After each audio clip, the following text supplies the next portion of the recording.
বড়লোকি জিনিস দিয়ে কাজ করতে গিয়ে আজকেও আমি আবারও হিমশিম খেয়ে যাচ্ছি। বড়লোকি জিনিসটা খুব বেশি ঠিক থাকে না, একটু পর পর কেমন জানি নড়ে চড়ে বসে। আমি আবার ঠিকঠাক করে আবার কাজ করা শুরু করে দিয়েছি। হ্যালো সবাইকে, কেমন আছেন সবাই?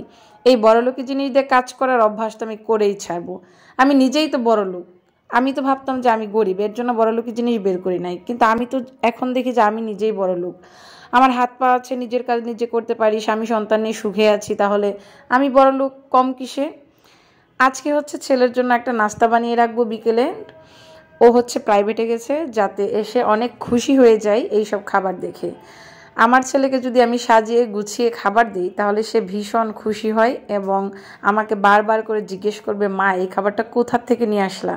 আমি তো চট করে বলে দেই আজুয়া থেকে নিয়ে আসছি। কারণ আমার ছেলের হচ্ছে আজওয়ার পিৎজা, বার্গার, তারপর কেক, এগুলো অনেক পছন্দ।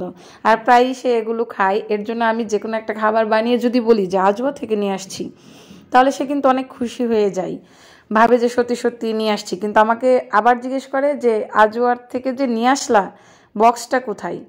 কিন্তু বক্স আমি দেখাতে পারি না। আমি বলি যে নিয়ে আসতে নষ্ট হয়ে গেছে, এর জন্য হচ্ছে বক্সটা আমি ফেলে দিয়েছি। আমি তোমাকে প্লেটেই সাজিয়ে দিলাম, তুমি এইভাবেই খাও। আজকে হচ্ছে গাজর ডিম দিয়ে একটা সুন্দর করে বানিয়ে নিয়ে আসবো নাস্তা। দেখতেই পাচ্ছেন কিভাবে এটার প্রসেস চলছে।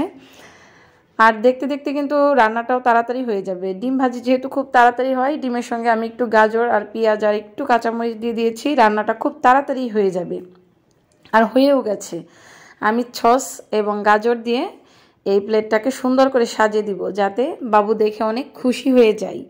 একটু একটু করে কেটে রাখবো যাতে খেতে সুবিধা হয়। এখন হচ্ছে সে আসবে, আমি ওকে আনতে যাব। নিয়ে আসার পরেই এই প্লেটটা আমি তার সামনে দিয়ে দিব, আর সে দেখবেন কি পরিমাণ খুশি হয়ে যায়। আজকের ভিডিওটা এই পর্যন্তই, টাটা।